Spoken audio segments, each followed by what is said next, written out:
บ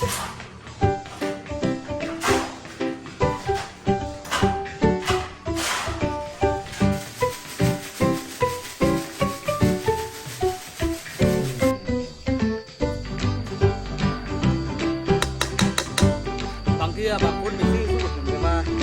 ทำเขาเจ้าไปทำขั่วแล้วนะโอเมก้าตัวว่ามันดีเลยตัวว่ามันแพงสบายดีทุกคนเด้อสบายดีตอนสวยนะทุกคนสวยมื้อนี้นี่กับคนตกทุกคนนี่เฮ็ดอันนี้นี่กาพอดีฝั่งอันนี้กับพอจอยแล้ววางสวยนี่เนาะทุกคนตอนนี้นี่กาเศร้าไปโดนเติบแหละตัวก็นั่งอยู่ล่าจนโดนเติบแล้วกับบุ้งเสียดอย่างก็เลยสิไปปรับดินห้องนอนนะทุกคนเนาะให้มันคือพวกนี้ทุกคนเห็นบ่พวกนี้ถือว่าหนาระดับมันได้เบิดละทุกคนแต่บนนี้ยังบ่ได้ว่าที่ไปปรับห้องนอนแหละห้องนอนมันยังบ่ทันได้เฮ็ดอีหยังที่เราเพิ่นซะแต่ว่าโอ้จะไปเจียอันนี้ก็พอแล้วใบรับตัวนี้รับยกตัวนี้ก็คือที่ดีรับแล้วมันคือที่ซับเขาง่ายเนาะเอานี่ก็ซะมื้อนี้นี่ก็ปรับนี่เอาเรียกสบายๆเนาะฝนก็กำลังตกทุกคนดิปรับห้องนอนลมมาเย็นย่วงเลยเบิ่งฝนฟ้าอากาศทุกคนฝนตกนักๆให้น้ำขึ้นหลังจากน้ำขึ้นแล้วตัวกับสิเกี่ยมเป็น10เมตรแล้วได้นี่ถ้าเราบ่ฮู้สิเฮ็ดหยังตัวปรับอันนี้แล้วตัวสิไปเฮ็ดเหยื่อป่าแล้วทุกคนเนาะสิไปเฮ็ดเหยื่อไว้10เมตรละแต่ละมื้อตัวก็สิไปลุกไปแต่เช้าๆตอนสวยตัวก็กลับมาแล้วก็เฮ็ดเวียกนี่แหละทุกคนเนาะก่อนที่ปรับมันกับบ่ได้ปรับอย่างไรเฮงดอกห้องนอนมันเป็นบนลูกบนโน้นไปคอยปรับเนี่ยมันคือคานอยู่คนละเปลี่ยนที่มันพอดีกับนี่ได้มองนี่เหมือนกัน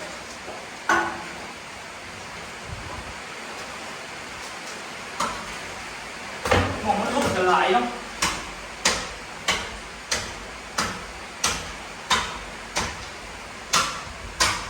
เดี๋ยวนี้นี่อย่างว่าซีเมนต์มันน่ะนะ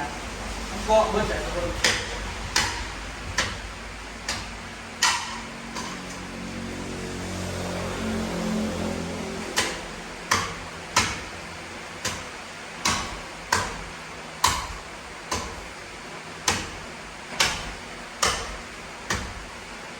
ต้องได้ปั๊บไปคอยปั๊บไปนะไปโน้นแล้วก็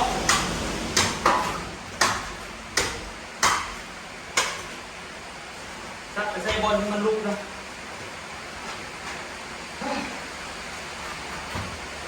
ที่จริงเท่าไหร่ก็ปั๊บเลี้ยวจะหลุดแล้วก็เลี้ยวมันก็ไม่ค่อยมีบนโน้นไปเลยหรอก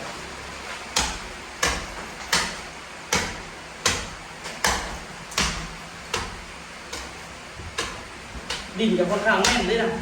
พอเขามาน้ำเลยหรอก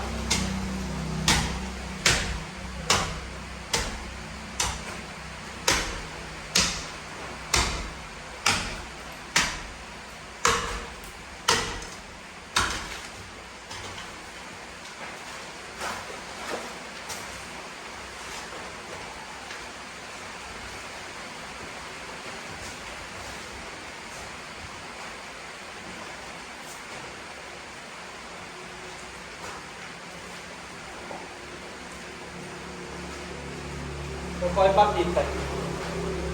บนดินจะเป็นนูนเกินไปไม่ได้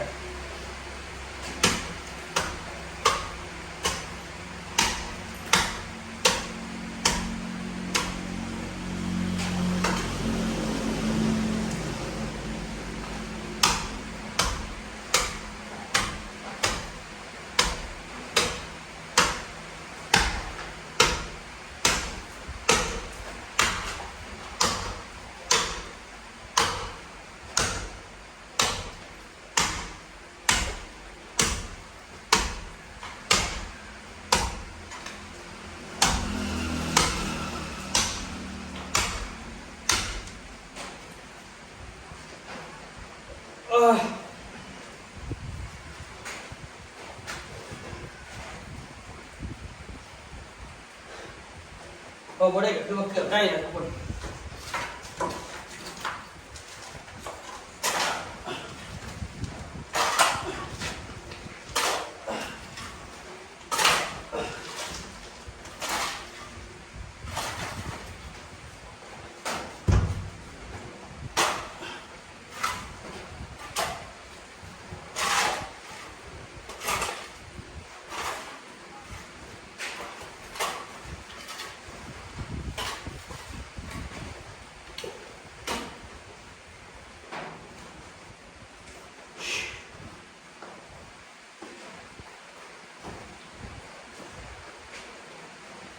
ถ้ามาเฮ็ดอันนี้แล้วนี่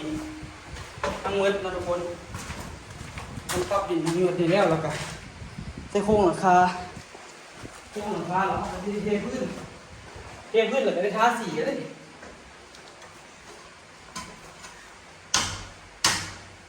ใกล้ความสำเร็จของมันเรื่อยๆเนาะ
เฮ้ย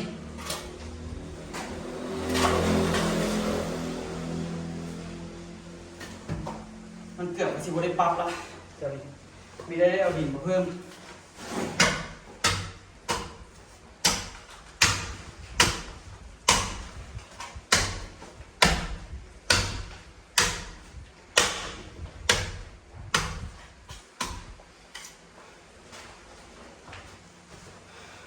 ตัวนี้อย่าพลุกเลยเราคุดนี่กันเลย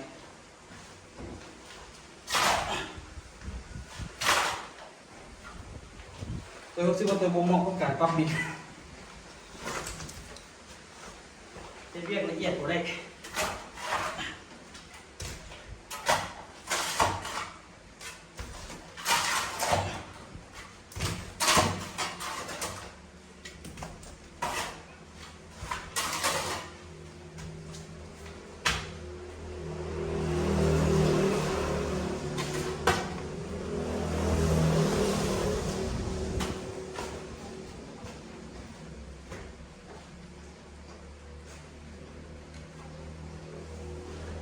มีแปลงหมอกโน่นนี่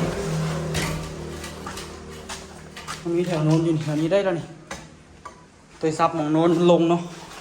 หมองนี่กันเนี่ยมันโน้นกลางเย็นดีขนาดทุกคนห้องนอนนี่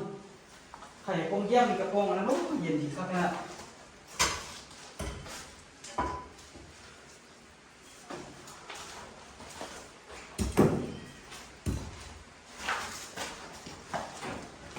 ขั้นที่ห้องนอนนี่ตัวผมเลยคำว่ามีปองมีอย่างนี้พอเปิดพัดลมกับไอ้ไข่กงเยี่ยมแล้วก็นอนเนาะคือสิครับขนาดเย็นดีขึ้นยัง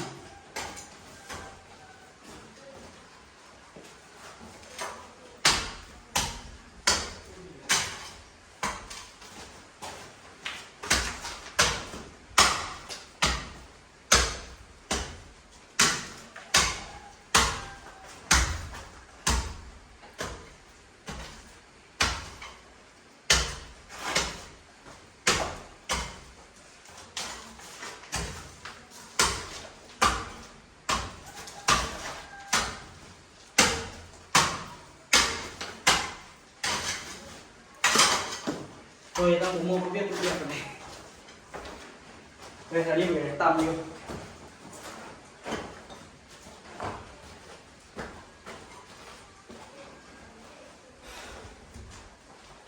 แต่ปิวต้องเอาดินเพิ่ม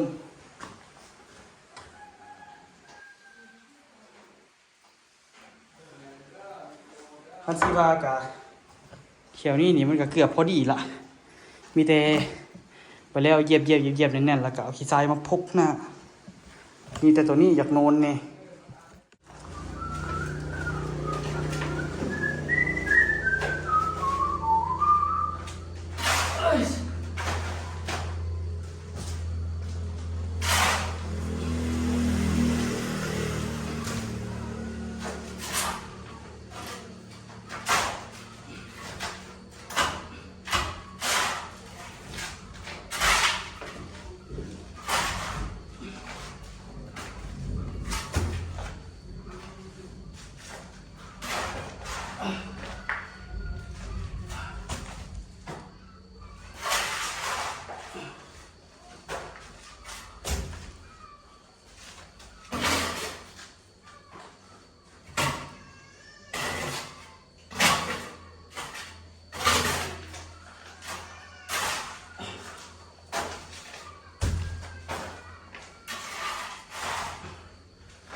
ตอนนี้ตัวปั๊มของน้ำเนาะ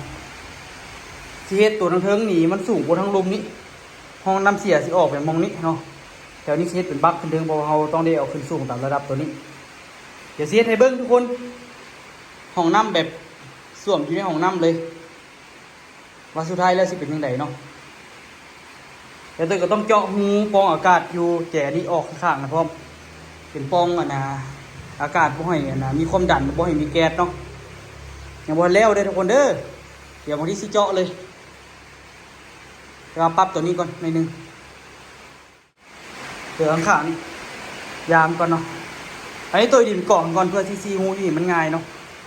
วันละซีปองให้มันแล้วเลยเอาปูนอัดไปไว้เนาะเดี๋ยวพอตะกซีทั้งนี้ทำมันซีง่ายวัดระดูแล้วเด้อทุกคนเด้อหลังจากที่ตัวได้ไปปรับดินนะทุกคนเนาะตัวที่มาเข่งหำนะทุกคนเพื่อที่เอาไปเกี่ยมนะทุกคนเกี่ยมซิดเบสเนาะฮอดยามฮอดฤดูละชิบโอ้ยเหี้ยลงอีกบ่ละตัวมาเข่งเส้นนี้เลย2 กิโลทุกคนปีนี้สิเอาคักๆให้เบิ่งเอาห้ำไปคั่วเนาะโอ้ก็ได้แต่ยังเหี้ยออกข้างอยู่เดี๋ยวครับ2 กิโลที่เราต้องการค่อยๆเข่งนี่แหละ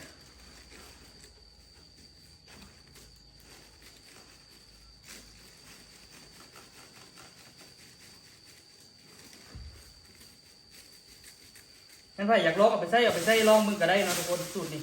บุกห่วงแต่ตัวที่ใส่แบบเน้นๆหลายอันเติบอยู่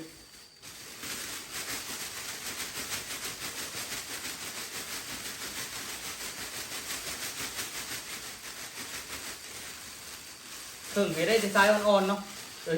เครื่องไม่ได้แต่ห้ำอ่อนๆที่จริงต้องได้ไปซื้อนั่นนี่หัวอาหารปลาดุกกับหัวอาหารปลาดุกตัวนี้ละเหลือแต่อาหารหมูมันมีเดี๋ยวนี้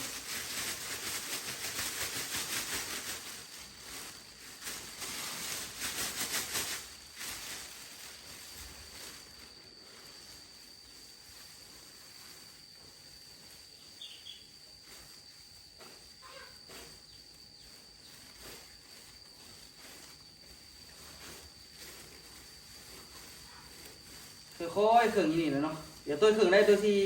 ไปพาทุกคนเฮ็ดขั้นตอนต่อไปทุกคน2 กิโลเด้อตัวที่เอา2 กิโลอื่นมืดนะทุกคนเนาะ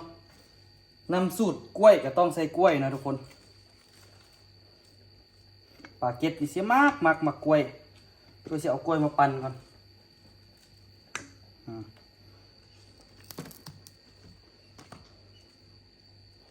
กล้วยปั่น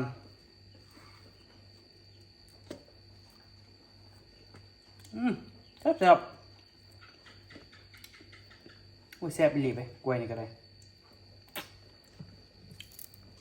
จะอีกกันนะมากนึงพอละ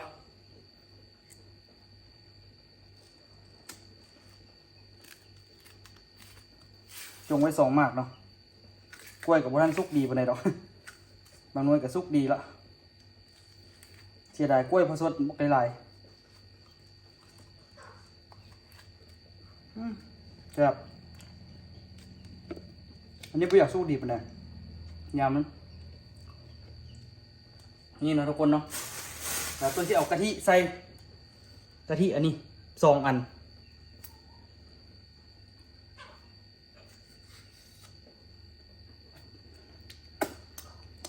แซ่บกว่ากะทินี่ก็ได้บอกเลยว่านะอาหารอาจจะแซ่บกว่าของคนอีกยังเหลืออีกอันนึงเนาะตัวจงไว้เอาไว้ใส่นะใส่ตอนนั้นอันนี้เอาใส่ซ้ำๆปั่นได้ซื่อเดี๋ยวเอาน้ำเติมซะอีก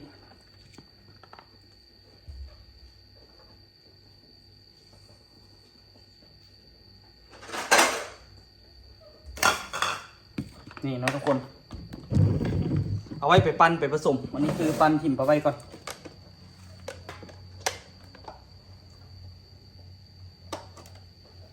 เวลาใส่มันสิฮ้อนทุกคน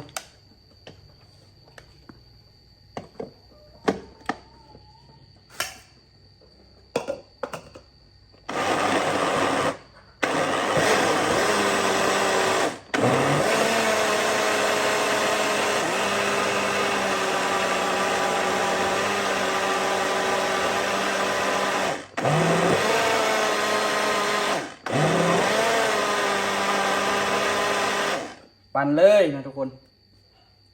ปาไว้ทุกคนเดี๋ยวตัวสิมันเริ่มเฮ็ดเลยเนาะเมื่อกี้นี่ตัวนะนั่งอยู่ห้านล่ะเห็นพระเจ้าก็เอาปลามาทุกคนพระเจ้าพากันไปซิดเบ็ดล่ะตัวกับยูซาบ่ได้ละก่อนมืดก่อไฟก่อนก่อไฟแบบระบบอินเตอร์โลดยังสบาย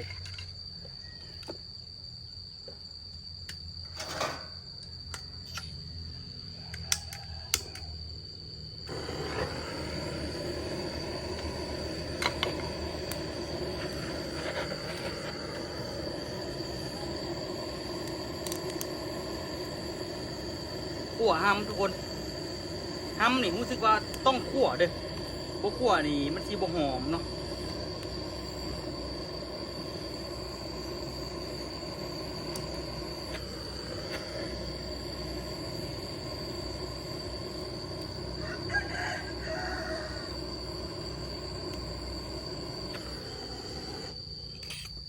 กินละ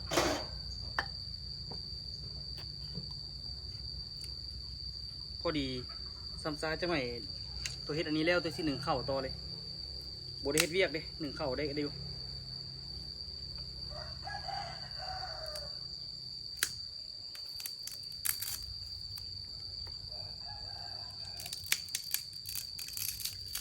ที่จริงก็ต้องขั่วไฟอ่อนๆเนาะไฟแต่ว่าเบิ่งโครงเราคือสิบ่อ่อนหรอกตัวเฮ็ดนี่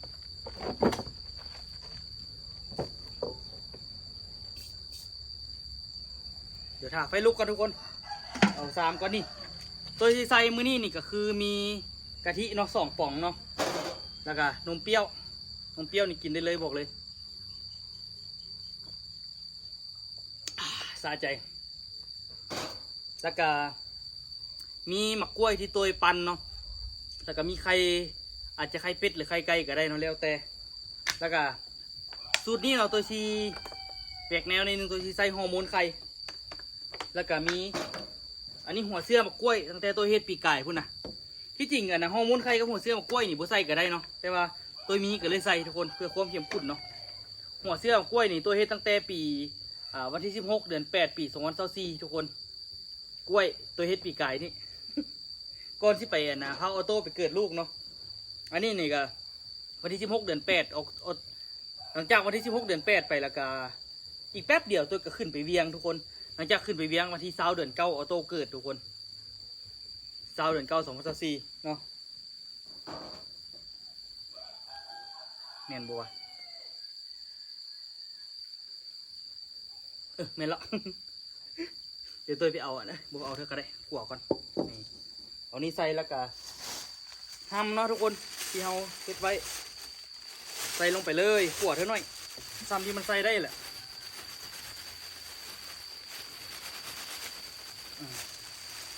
ขวดประมาณ2-3 เทื่อกันแล้วละอาจจะ2 เทื่อเนาะบางคนอาจจะว่าโอ้ยขวดห้ามมันไม่จำเป็นหรอกแต่ตัวว่ารู้สึกว่ามันจำเป็นเลยมันเช็ดให้หอมหน่อยทุกคนไฟนี่ยังว่าเกินไปลูกโพดเดี๋ยวไปเอานั่นมาละเอามาใส่ใหม่นะทุกคนเอา3ก่อนซ้ำให้ไฟมันลุกนิดนึงมาขวดห้ามต่อเอาไฟประมาณนี้แหละต้องเอาไฟห้อนไหลมันเมื่อกี้มันลุกน้ำไหม้อันนี้ซิออกละลุกน้ำไหม้อันนี้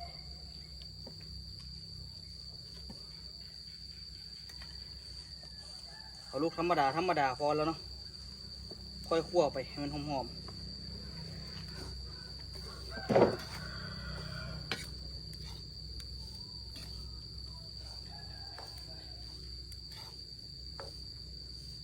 เสื่อนหิวควันเบิดเลยเดี๋ยวนี้เดี๋ยวตัวเฮ็ดอันนี้แล้วตัวกะที่1เข้าต่อเลย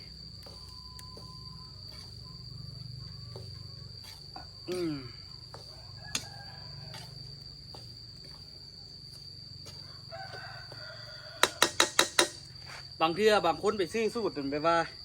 ฮัมที่เขาเจ้าเป็นฮัมขั่วแล้วนะเป็นโอเมก้าขนาดตัวว่ามันดีอยู่เลยตัวว่ามันแพงโพดเนาะแพงอีหลีเลยเนี่ยเขาเอาเฮ็ดเองแบบนี้เขาลงทุนประเดี๋ยวนี่กุ้มบอกกันโดนทุกคนตัวเฮ็ดนี่บ่ได้ว่าซิดเบ็ดเทื่อเดียวแล้วอะไรมันได้ประมาณ10 กว่าเทื่อผู้แหละตัวคิดว่าได้10 กว่าเทื่อได้เป็นเดือนผู้แหละมันจึงได้ขั่วอีกเนาะจึงได้เฮ็ดอีกเพราะว่าเอาเฮ็ดมีแต่ไส้นี่ประมาณกำ 1 2 กำนี่แหละตัวไส้แต่ยังไปซื้อนะ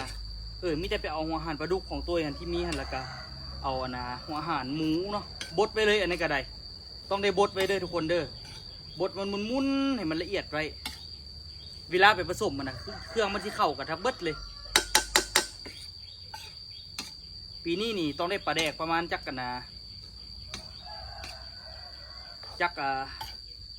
กระปุกเนาะ ได้ตัววะประมาณ3 กระปุกได้อยู่ห้ามเริ่มหอมแล้ว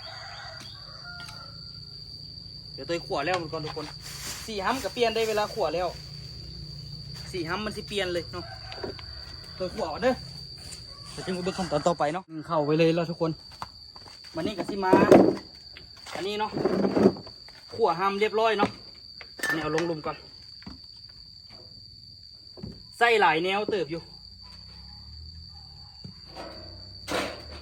ห้ำกับยังห้อนๆอยู่เลยทุกคน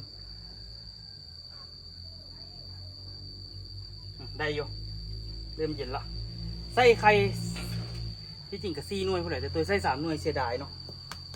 อันนี้ไข่เป็ดวันได้นี่เพราะว่ารู้สึกว่าไข่เป็ดมันสิขาวดีกว่าไข่ไก่ใส่3 ฟองเนาะทุกคน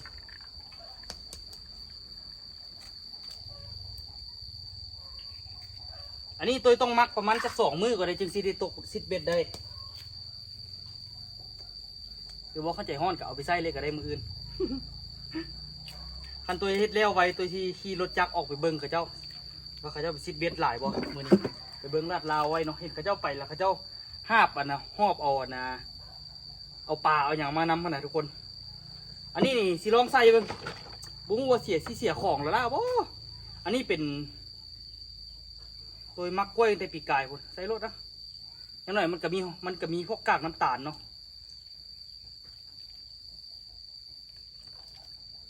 พอแล้วแหละอากาศตัวที่ใส่นี่ผสมแต่แรกเลยอันนี้เป็นน้ำฮอร์โมนไข่เนาะ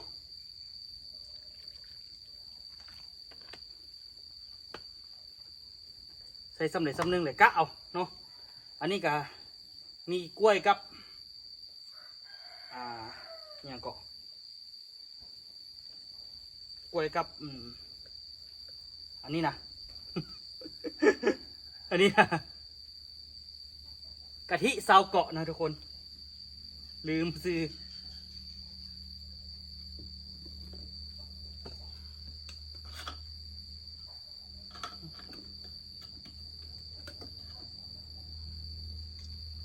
กะทิอันนี้ก็ใส่เลย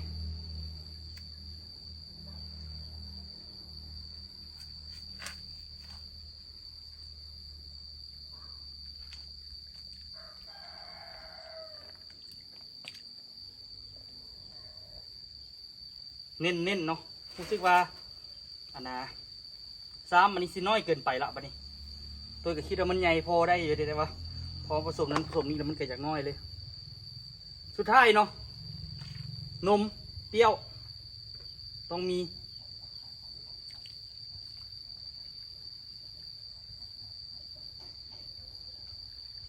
พอละเสียดาย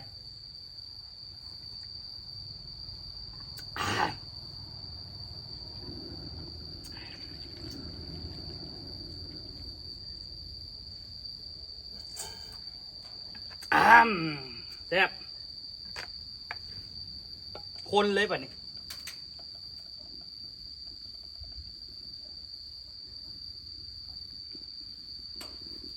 ท่านอูเห็นอูสิมาเสียดายแหละเสียดายเด้เลยแหละตัวก็เสียดายให้กันตอนนี้เสียดายที่เอาซ้ำน้อยเกินไป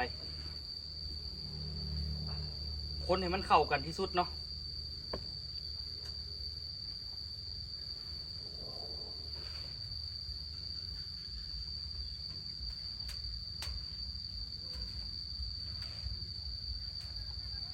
ใส่ตัวนี้ปลาไว้นี่มันสิออกเป็นความร้อนทุกคนใส่จนมันนั่นพูดแหละปกติก็ต้องใส่จนมันเย็นเนาะมันจึงสิทำปฏิกิริยาแล้วมันจึงถือว่ามักสมบูรณ์เนาะอันนี้เฮ็ดเป็นเนื้อมักทุกคนเนื้อมักขั่วหำ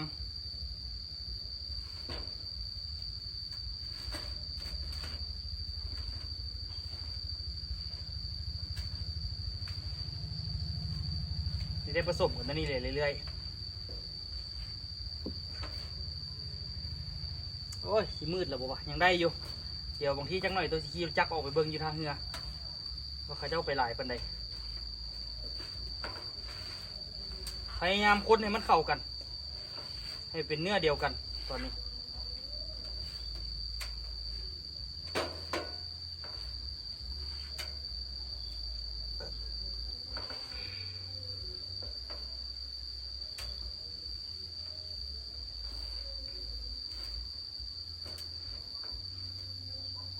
ถือว่าเครื่องเน้นๆอยู่เนาะ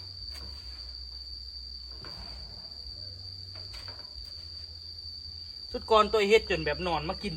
จนกลับมาแต่พุ่นกับเนี่ยก็ใส่บ่ได้ละมันดนเกินไปละ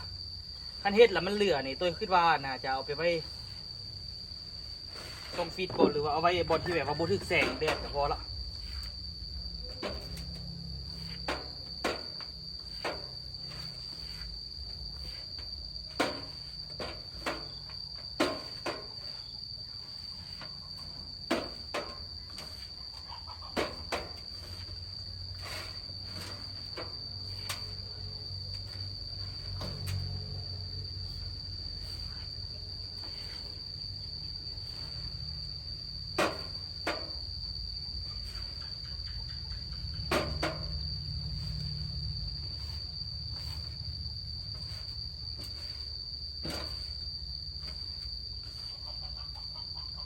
โอเคนะทุกคน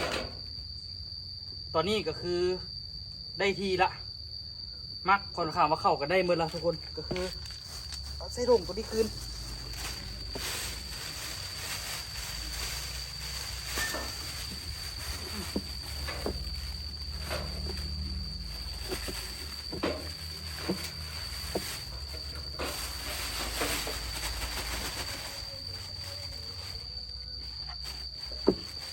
ว้ายเสียดายเสียของนี่กัน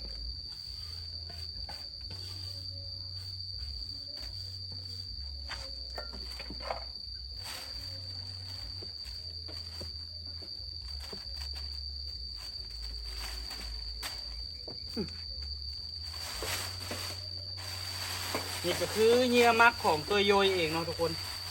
สูตรมักที่เคยเบิ่งอยู่น้ำอินเทอร์เน็ตแหละว่าประยุกต์ใส่เองว่าเราต้องได้ใส่อย่างแน่ตัวนี้เนี่ยก็คือมัดหูปลาไว้ให้พยายามไล่อากาศออกได้หลายที่สุดเนาะไล่อากาศไว้หลายที่สุดก็คือแล้วก็หาไปไว้หม่องที่แบบว่ามันโบเสียงเนาะโบเสียงโบใดโบเสียงบนที่แบบโบให้ถึกแดดแล้วก็สำคัญที่สุดกับโบให้บอลมันหนูมันกินได้เนาะเพราะว่าหนูมันสิมักเนาะแบบนี้เรียบร้อยนะทุกคนสามารถไปผสมกับ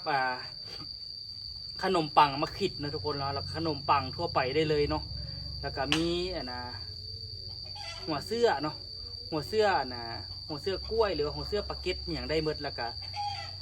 ผสมกับหัวอาหารหมูอาหารปลาดุกที่แบบว่าบดละเอียดนะทุกคนถ่ายที่ตามคลิปแต่ละคลิปเนาะว่าจะเป็นยังไงอันนี้คือเรียบร้อยละได้ป่าจักโลนี่ทุกคนว่ายางตำบรุษ30 โลนี่เด้มั่นใจสูตรนี้โอเคเลยถ่ายไปเบิ่งติดตามกันทุกคนใครไอ้วันนี่ข้าวมื้อนี่ขนาดทุกคนอันนี้นี่กะได้ไส้เนาะอันนี้บ่ได้ไส้เลยแหละอันนี้จับไปลองเบิ่งเนาะอันนี้นี่ก็เอาไว้นี่เลยนี่สามารถเอาไปใส่ได้ต่อไปแล้วก็สิมีเหยื่อต่างๆนะเดี๋ยวพาไปเบิ่งนี่เนาะทุกคนอันนี้ก็คือเหยื่อของตัวโยยมีหัวเสื้อปลาเก็ตเพิ่มแล้วก็พวกขนมปังเนาะขนมปังต่างๆแต่ตัวเอาไว้นี่แหละทิ่มเอาไว้เลยบ่อยมันถึกฝนเนาะมีขนมปังมีอันนี้เป็น